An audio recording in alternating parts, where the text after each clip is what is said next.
Ladies and gentlemen, please welcome First Lady Michelle Obama.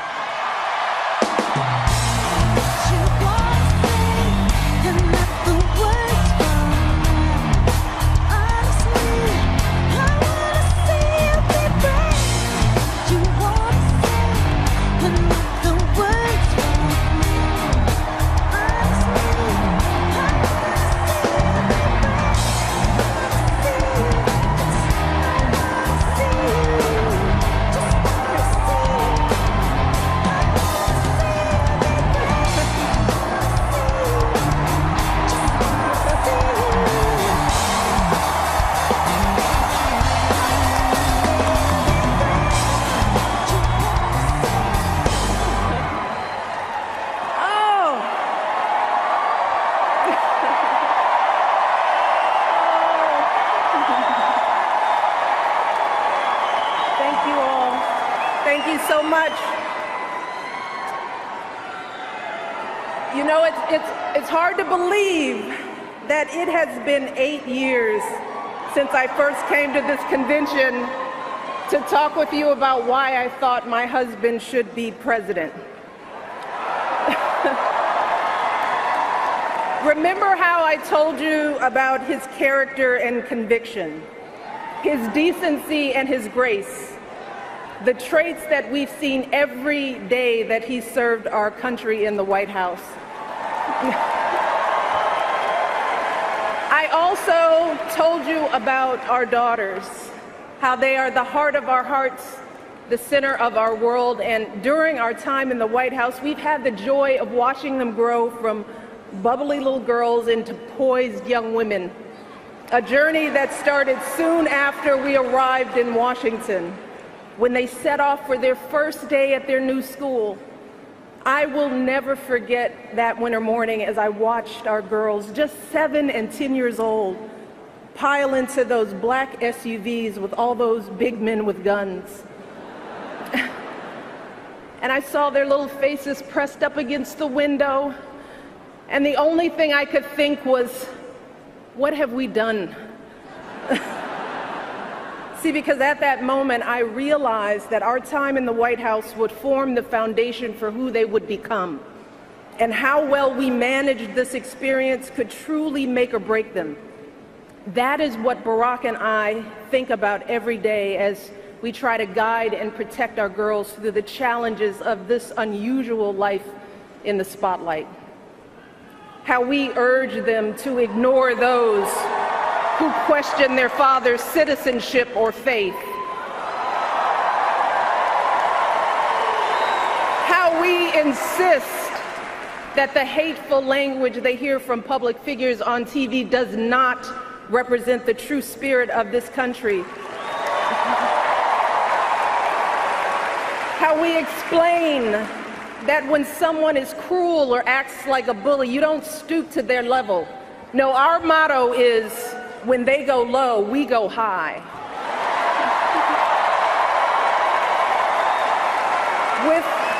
With every word we utter, with every action we take, we know our kids are watching us. We as parents are their most important role models. And let me tell you, Barack and I take that same approach to our jobs as President and First Lady, because we know that our words and actions matter, not just to our girls, but to children across this country. Kids who tell us, I saw you on TV, I wrote a report on you for school. Kids like the little black boy who looked up at my husband, his eyes wide with hope, and he wondered, is my hair like yours? And make no mistake about it, this November when we go to the polls, that is what we're deciding. Not Democrat or Republican, not left or right. No, in this election and every election is about who will have the power to shape our children for the next 4 or 8 years of their lives.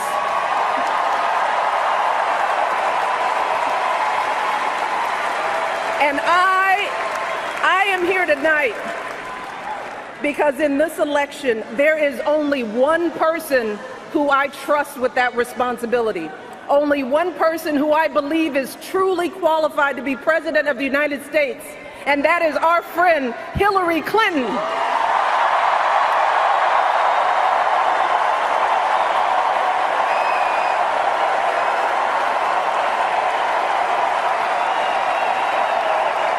That's right. See, I trust Hillary to lead this country because I've seen her lifelong devotion to our nation's children. Not just her own daughter, who she has raised to perfection, but every child who needs a champion. Kids who take the long way to school to avoid the gangs.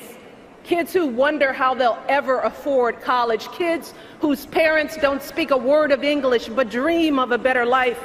Kids who look to us to determine who and what they can be. You see, Hillary has spent decades doing the relentless, thankless work to actually make a difference in their lives.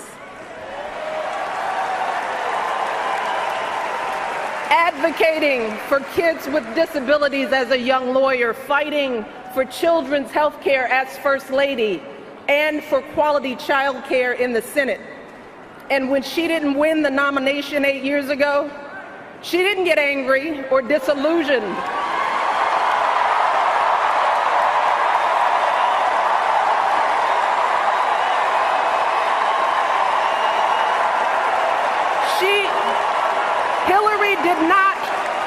Hillary did not pack up and go home, because as a true public servant, Hillary knows that this is so much bigger than her own desires and disappointments. So she proudly stepped up to serve our country once again as Secretary of State, traveling the globe to keep our kids safe.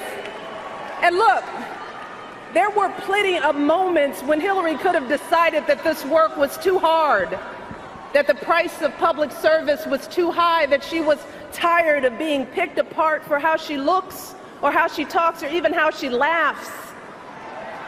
But here's the thing. What I admire most about Hillary is that she never buckles under pressure.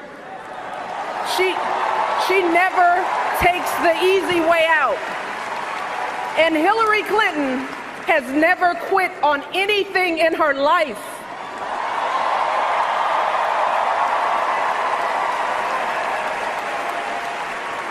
And when I think about the kind of president that I want for my girls and all our children, that's what I want. I want someone with the proven strength to persevere, someone who knows this job and takes it seriously. Someone who understands that the issues a president faces are not black and white and cannot be boiled down to 140 characters. Look, because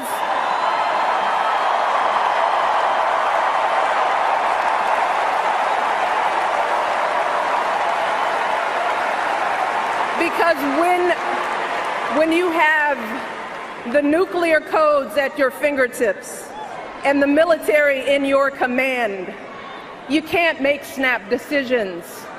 You can't have a thin skin or a tendency to lash out. You need to be steady and measured and well-informed.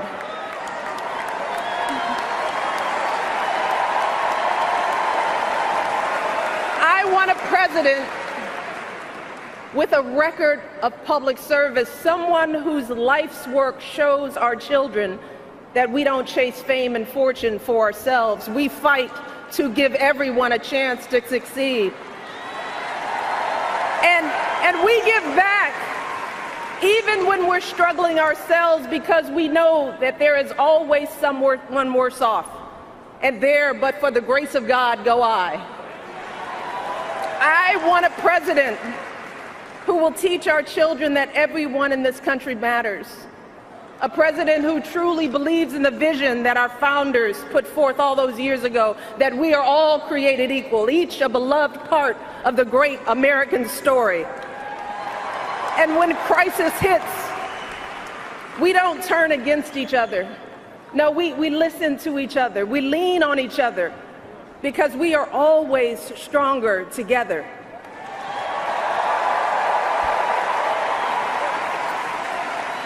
And I am here tonight because I know that that is the kind of president that Hillary Clinton will be, and that's why in this election, I'm with her.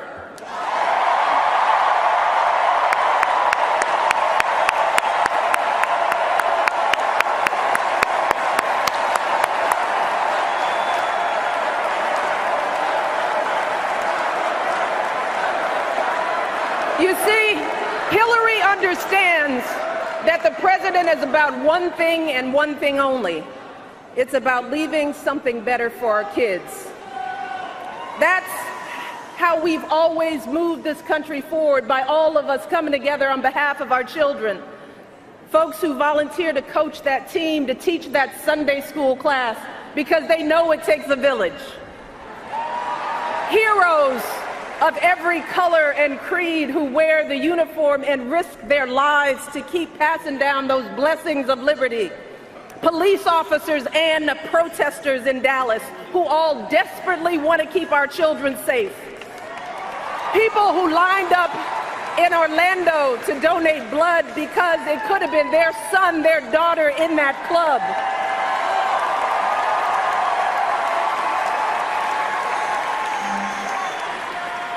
Leaders like Tim Kaine,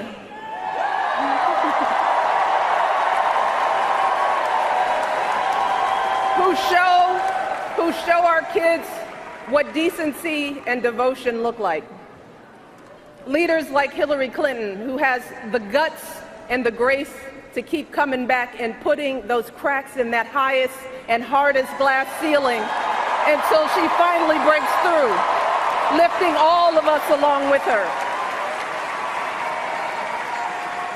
That is the story of this country, the story that has brought me to this stage tonight, the story of generations of people who felt the lash of bondage, the shame of servitude, the sting of segregation, but who kept on striving and hoping and doing what needed to be done so that today I wake up every morning in a house that was built by slaves.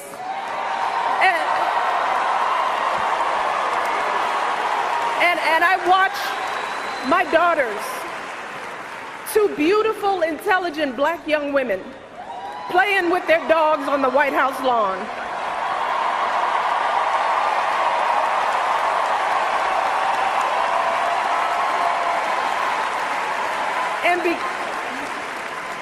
And because of Hillary Clinton, my daughters and all our sons and daughters now take for granted that a woman can be president of the United States.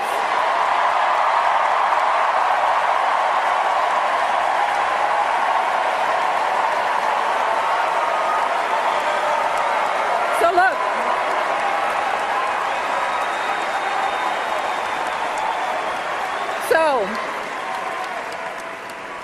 don't let anyone ever tell you that this country isn't great, that somehow we need to make it great again, because this right now is the greatest country on earth.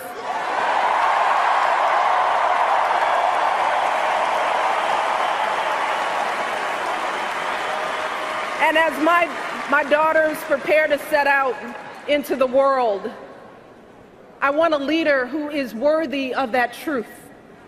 A leader who is worthy of my girls' promise and all our kids' promise. A leader who will be guided every day by the love and hope and impossibly big dreams that we all have for our children. So in this election, we cannot sit back and hope that everything works out for the best. We cannot afford to be tired or frustrated or cynical. No, hear me. Between now and November, we need to do what we did 8 years ago and 4 years ago.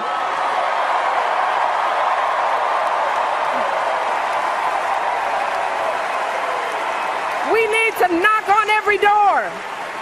We need to get out every vote. We need to pour every last ounce of our passion and our strength and our love for this country into electing Hillary Clinton as President of the United States of America. So let's get to work. Thank you all, and God bless.